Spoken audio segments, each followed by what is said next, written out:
What's up guys, welcome to another range day. Today we're going to be shooting my B&T TP9 SBR. Guys, if you enjoy the content that I'm making, then please make sure to like and subscribe and leave me a message down in the comments section. I hate asking, but it really does help the algorithm a lot, so I would really appreciate it. And if you ring the bell icon, you should get notifications when new videos are released as well. Additionally, if you want to get more Chester's Hobbies content, you can follow me on Instagram where you can see what I'm working on and get previews of upcoming videos. And I'm also pretty active on Reddit if you'd like to follow along with the conversations there. Alright, well that's enough of that, so back to the gun of the day, my B&T TP9. So the first B&T firearm that I purchased was the APC9 Pro, and after quickly falling in love with that platform, I started looking to other firearms that B&T offers, which led me to revisiting the TP9 and giving it some more serious thought than I initially had. I've always thought the MP9 that it's based on was a cool gun in video games and movies. It sort of looks like a 9mm MP7 in a lot of ways. But I'd heard some negative things about the gun a while back that originally made me hesitate before diving in. And we'll get to that later, but for now let's talk about what the TP9 is and why it's interesting beyond its pop culture presence. So the TP9 is a very interesting and unique firearm. Originally made by Steyr as the TMP, B&T purchased the design and eventually turned it into the MP9 submachine gun, which later resulted in the civilian semi-automatic TP9 being released. Now the latest version, which is the TP9N that you see here, is marketed as the world's lightest 9mm pistol caliber carbine. It's extremely light and compact. It also incorporates a pretty unique operating mechanism that is sort of a delayed blowback, but unconventionally so. The TP9 features a rotating barrel system that has the barrel moving slightly rearward with the reciprocation of the bolt, unlocking while rotating to allow the bolt to cycle and prepare the next round to be fired. Now that rotating barrel system does not delay the action in the same way that an MP5 would, and I certainly don't want to give the impression that the TP9 is anywhere near as soft shooting as the MP5. On the contrary, the TP9 has more felt recoil than many 9mm PCCs that I've fired, but that's primarily because of the extreme lightweight. In the configuration that you see it in here, my TP9 SBR only weighs 3 pounds 11.5 ounces, which makes it almost 3.5 pounds lighter than my full-size MP5, which is pretty awesome. Now at the same time, for its size and weight, I think the recoil of the TP9 is still relatively pleasant and completely manageable, and it's a ton of fun to shoot. So the TP9 is the type of firearm that in my opinion really only makes sense as an SBR. There are brace and angled foregrip options out there for sure, but to get the full experience, the folding TP9 stock and seamless vertical grip are essential pieces in my opinion. I love this vertical grip. It's extremely comfortable and I think it looks awesome on the gun. It connects seamlessly to the receiver and it looks like it's part of the gun as opposed to being attached on a rail, which is a really neat design. The stock is lightweight and easy to fold with the push of a button, and then it locks in place when folded and lines up perfectly with the vertical grip, which is a nice touch that really brings the whole thing together. It also makes it really comfortable to grip around the vertical grip in stock when firing from the hip or punching out with a sling, for example. The stock is made of a durable polymer, but it does bend a little bit under use in my experience. I haven't really had any issues with that at all, it's just something worth noting. Now aftermarket wise, the TP9 really doesn't have a ton of options. There are definitely some enthusiastic third-party manufacturers out there like Custom Smith Manufacturing, and they do make some cool stuff for the TP9, like this extended ambidextrous charging handle I have installed here, for example, which I do like quite a bit more than the stock charging handle in this instance, but your options for customization in general are very limited. The Achilles heel of the TP9, as many people know, is the trigger. It's a mushy and heavy pull with a short and tactile but somewhat delayed feeling reset. It was really designed for the full auto MP9, and for that use it would be fine, but in a semi-auto firearm this trigger really leaves a lot to be desired. And this is where the lack of aftermarket support for the TP9 is really disappointing, because this is definitely the primary area that needs upgrading with this platform. So when I first purchased my TP9 in 2020, I tried one of the Custom Smith Manufacturing trigger shoes, and although it was installed correctly, it was having bizarre failures to reset. They ended up refunding the trigger purchase and pulling it off their site because apparently I wasn't the only one that was having issues with it, so I just went back to the stock trigger at that point. But recently I noticed that Custom Smith Manufacturing was doing a final run of their Gen 2 aluminum pro grade trigger shoe upgrade, and since they had stopped selling the original trigger I purchased but were still selling this one, I was hopeful these new triggers would be good to go. So I picked one up and got it installed, and initially I did still have some issues, but when I contacted Custom Smith Manufacturing, they suggested that I try to do a little bit of sanding and fitting before sending it back. So I gave it a shot and it actually does seem to be working now, so I'm pretty excited to try it today. It's worth noting that several people out there have reportedly had good luck with theirs without needing to do any fitting, so it's possible that there's just a slight geometry mismatch between the trigger shoe and my particular firearm. Regardless, now that it seems to be working, it does feel pretty good. Now it's just a trigger shoe, so it doesn't change the pull weight at all, but what it does do is remove the trigger safety from the stock trigger, which I do think is a strong improvement in general because I personally find the trigger safety to be pretty unnecessary. I think it makes sense to have the trigger safety on the full auto MP9 with the oddly long selector lever throw, but on the semi-automatic civilian versions it just really isn't necessary in my opinion. And to make matters worse, it's a really deep trigger safety, and the geometry of the trigger makes it so that occasionally when running this gun with gloves on, I'll fail to engage the trigger safety all the way and the trigger will stop dead in its tracks and not fire around until I adjust my trigger finger position. Now all that said, with training and practice, the trigger is usable with or without the trigger shoe upgrade. It has a fairly short and tactile reset, but a heavy 8 to 9 pound pull that makes doubles and triples really challenging to pull off. Again, that does come back to the purpose of this gun, which was originally designed to be a full auto submachine gun with a tight and compact PDW style design, and I will say it still excels in that regard because it's easily the smallest and lightest pistol caliber carbine package that I have, and it makes it really fun and interesting to run. So aside from the trigger issues, the manual of arms for the TP9 is okay. It has a lot of quirks, honestly. It has an ambidextrous safety with nice positive clicks in both safe and fire positions. It also has a somewhat ambidextrous magazine release. I say somewhat because it's pretty well extended on the left side, but not as much on the right side, and I found that it's not quite as easy to actuate it on the right as it is on the left. Also, while I do actually find the pistol grip to be very comfortable, the size of the grip combined with the location of the magazine release actually makes it pretty challenging to reach the one on the left side with my thumb. Now, the one on the right side is doable with my trigger finger, but because it's a little bit more difficult to depress, it becomes a bit of a challenge. Now, the bolt catch and release lever is not ambidextrous and it's relatively high on the frame. I can actuate it fine with my strong hand thumb if I have the gun in a low ready position, but if it's in a high ready position, my thumb has quite a bit of trouble making the stretch. So usually it just ends up being easier to drop the bolt with my support hand after loading the magazine into the mag well. Now, unlike most pistol caliber carbines, something that really helps with the compact size of the TP9 is that the magazines are inserted into the pistol grip much like a handgun. So in theory, that actually makes reloads with the TP9 fairly intuitive if you're well experienced with shooting handguns. That said, this pistol grip would really benefit from a beveled and flared mag well similar to the jet funnel that I have on my B&T APC9 and GHM9. With the TP9, if you're not dead on accurate with the magazine placement, you're going to fumble the reload, and so that's something to keep in mind. The TP9 uses the same B&T magazines that work in the APC9 and GHM9, which I also have and really like, so it's great to have that compatibility across platforms. Now, I'm also going to be testing some of the new APC9 magazines from KCI-USA today as well. Here I have an OEM B&T magazine on the right and the new KCI magazine on the left. They have a very similar look and feel, but the base plate feels a little bit thicker and more robust, and the steel feed lip should be a great improvement. I'm really looking forward to seeing how these run today in my TP9. Now, as a full disclosure, KCI did send these magazines to me for testing, so I didn't purchase them with my own money. No money was exchanged. They just sent me 2 magazines for testing and feedback, and as always, I'll be very honest about my experience with them on the range today. Now, sight-wise, the TP9 has pistol-style iron sights that won't co-witness with any red dots, which is normally something I like doing, but I'm not too concerned about that on this one. The pistol sights are extremely rudimentary and really low mounted, so I think that an optic of some sort is really necessary to be able to use this gun the way it was intended. I'm currently running a Holosun 503 GU with a green reticle on my TP9. I normally prefer red dots, but having a green dot on this one is a fun change of pace. So the TP9 does have a 1913 Picatinny rail along the right side of the handguard that can be used for lasers or flashlights, and in my experience it works pretty well for those applications, but the rail space on this gun is very much limited to the single rail on the right side and along the top. There's no rail underneath or on the left side of the handguard, so keep that in mind. Lastly, the other big elephant in the room when it comes to the TP9, and another big reason that I originally hesitated in purchasing this gun, is that if you want to suppress this gun, it requires a proprietary suppressor, and therefore it can't use conventional direct thread or tri-lug suppressors. This is a big sticking point for a lot of people, and it was for me too. And eventually when I decided that I was going to get the TP9, it was ultimately a foregone conclusion that if I was going to do it, I was going to go all the way. So I bit the bullet and placed the order for the proprietary TP9 suppressor, and that really completes the entire package in my opinion. The TP9 suppressor is a lightweight aluminum suppressor with a large inner diameter and volume that in theory should be very effective. You can see here it's quite a bit larger in diameter than my Dead Air Wolfman and my Omega 9K, a lot longer than the Omega 9K, and just a little bit shorter than the Wolfman in its full configuration. It attaches to the TP9 with a proprietary multi-lug ratcheting system that is fairly effective, but I have found that if I'm not checking it for tightness every so often, the ratchet system can start to loosen on me a little bit. It's not necessarily a huge deal, but certainly something worth noting. Lastly, the suppressor itself does have a 1913 Picatinny rail attached to it that indexes perfectly with the bottom of the TP9 handguard, making it a perfect place to mount a weapon light. So all that is really to say that the TP9 is simultaneously one of the coolest and most interesting, but also least practical firearms that I own. It's not something I would recommend for your first or only pistol caliber carbine, but from a collector's standpoint or for someone that really likes owning and shooting interesting firearms, the ultra compact and handy TP9 is an incredibly cool and fun option in my opinion. Now, speaking of fun, I actually haven't shot my TP9 in quite a while, and I'm really excited to, so let's hit the range and have some fun.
So guys, I want to give you an idea of the difference in sound between shooting the TP9 unsuppressed with supersonic ammunition versus suppressed with subsonic ammunition using the TP9 proprietary suppressor. So I'm going to fire 2 shots unsuppressed with supersonic ammunition, slow fire into the dirt, and then I'm going to attach the TP9 proprietary suppressor and fire 2 more shots suppressed with subsonic ammunition, again slow fire into the dirt. So let's start off with unsuppressed.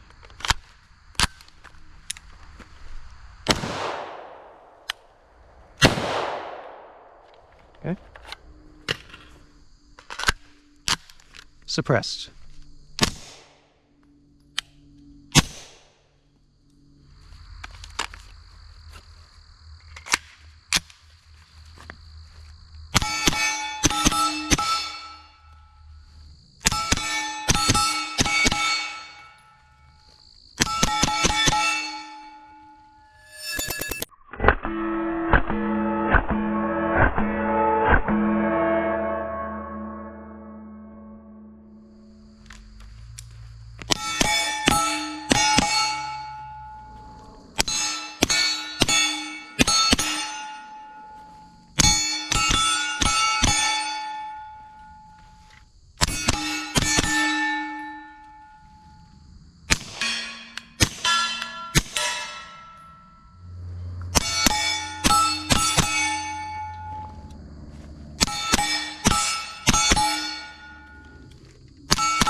Alright guys, this gun is a lot of fun. I really enjoyed shooting it today. The recoil on pulse is actually pretty mild, which is really impressive considering just how light this gun is, even with the suppressor attached. The light weight of the gun really adds a lot to the shooting experience because it barely feels like you're carrying anything at all compared to most other PCCs. I actually shot over 300 rounds today, which was way more than I was planning on, but I was having quite a bit of fun and it was definitely interesting to run a platform that feels so different from everything else I've been shooting lately. I'm also thrilled to report that after over 300 rounds, I had absolutely zero malfunctions, including with the Custom Smith Manufacturing trigger. No reset issues whatsoever, However, it really worked great for me. But I do have to be honest with you guys, even though the gun ran great for me and I had no issues at all with the trigger from a functionality standpoint, the TP9 still, without a doubt, definitely has the worst PCC trigger that I've ever fired, even with the Custom Smith Manufacturing trigger shoe upgrade. It's just really heavy with a sort of sluggish reset that makes it really difficult to do doubles and triples. That being said, the gun was still very accurate for me and a ton of fun to run. It just wasn't nearly as fast as I usually like to run my pistol caliber carbines. Now, another factor contributing to that is that there's quite a bit of muzzle rise with this platform. The felt recoil really isn't bad at all, which again is very surprising to me given the lightweight, but the lightweight combined with a more compact platform than I normally run definitely seem to contribute to the muzzle moving around on me more than I'm used to. Again, I really want to emphasize here that it's not at all unpleasant to shoot. The recoil impulse is very manageable and not extremely violent like some of my other pistol caliber carbines. The dot just moves around a little bit more on me, but honestly that extra sight movement is a sacrifice that I'm willing to accept because the gun is just so compact, light, handy, and fun. I actually really like this folding stock. The folding mechanism itself works really well, and I really love how it locks right into the vertical foregrip like this. And even though it's a really solid lockup, it can still be unlocked very easily. The pistol grip is very comfortable for me, but I have to say I really wish it had a beveled and flared magwell. Honestly, getting a good shot of a clean reload took way more attempts than I'm comfortable admitting. But honestly, a lot of that is just a training issue because I really don't run this gun a lot at all. So I'm sure if this was something that you ran consistently and was one of your primary guns, it would be a lot easier. But there's really just not a lot of room for error when you're loading those magazines. The mag release buttons could stand to be more extended as well. It might just be a personal preference thing, but I found them to be a little bit awkward. They didn't work as consistently as I would like them to under stress. Particularly for me because it's a little bit more comfortable for me to use my trigger finger to release the magazine than to use my thumb because it's just a little bit of a stretch. On the flip side, using my trigger finger, it's a little bit of a crunch. It's very tight. It's not like an AR-15 where it's right there. You really got to move your trigger finger back to it, so it's probably not the best way to do it. It's what seemed to work best for me today, but it also messed me up a couple of times. So if this is a gun that you're thinking about investing in, I would definitely recommend practicing those reloads a lot. I absolutely love this vertical foregrip. It's got a little bit of a forward sweeping angle and gives you a lot of leverage on the gun, even though the overall package is really compact. Now, as for the TP9 suppressor, I would say that this gun suppresses well. I definitely don't think the suppressor is as quiet as my Dead Air Wolfman, but it is really light and handy and fits perfectly on the TP9, so I really like that. But I also have to say that I think the gun was a little bit gassy for me today. Now, there is an asterisk here, and the reason that I say that I think it was a little gassy for me today is because I was using different ammo than what I'm normally used to shooting suppressed, and so it could just be that I was smelling a different gunpowder than I'm used to. It didn't make my eyes tear up or anything. It definitely didn't bother me at all. I just noticed the smell more than anything, which is something a little bit different than I'm normally used to. But another factor is that your face is really close to the ejection port when you're shouldering the gun, a little bit closer than a lot of pistol caliber carbines because you notice the trigger is in front of the ejection port as opposed to behind it like you would normally see. So I think that's probably a factor as well, as you're just a little bit close to that port pop. Although I will say that due to the nature of the rotating bolt, I don't think the port pop is really that bad with this one, especially compared to a direct blowback gun like say a CZ Scorpion, for example. Another thing that I noticed is that sometimes when the bolt would lock open on the last round, the charging handle will pop back as well. And I think some of the gas was actually leaking from the charging handle. I honestly didn't shoot this gun much with the stock charging handle, so I'm not sure if it would be that much different. So maybe just something to keep in mind. I used the B&T single point sling that came with the gun today, and I really enjoyed it. It's a very simple setup using an HK style sling hook with a piece of paracord wrapped around the sling loop. I generally prefer running single point QD slings, but for this gun today, I wanted to just keep it simple. Now, as for the APC9 magazines from KCI-USA, so far these magazines have been running great for me. I think the thicker base plates and the steel feed lips are a nice upgrade. There seems to be slightly less spring tension on the magazine follower, which makes loading rounds just slightly easier for me. One complaint that I've seen on the OEM APC9 magazines is that the polymer feed lips are really sharp and it can be a little uncomfortable to load them by hand without gloves. Now, the steel reinforced feed lips on the KCI magazines are slightly rounded off and therefore not as uncomfortable to load by hand, so I think that's a win in my book as well. They also both work great with my cam loader, which makes loading magazines for the range really easy and quick.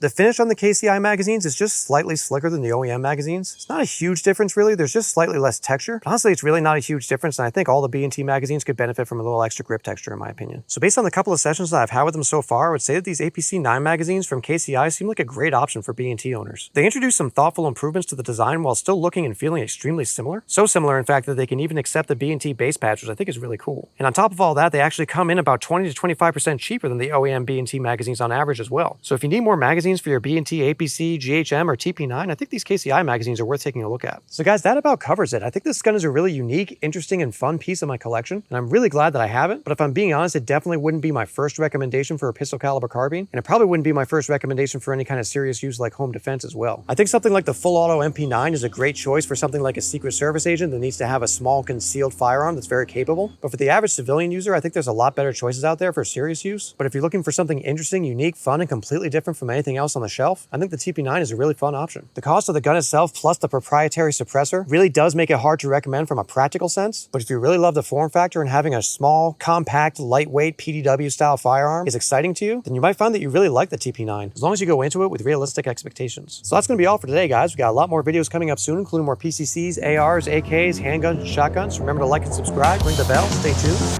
and thanks for stopping by.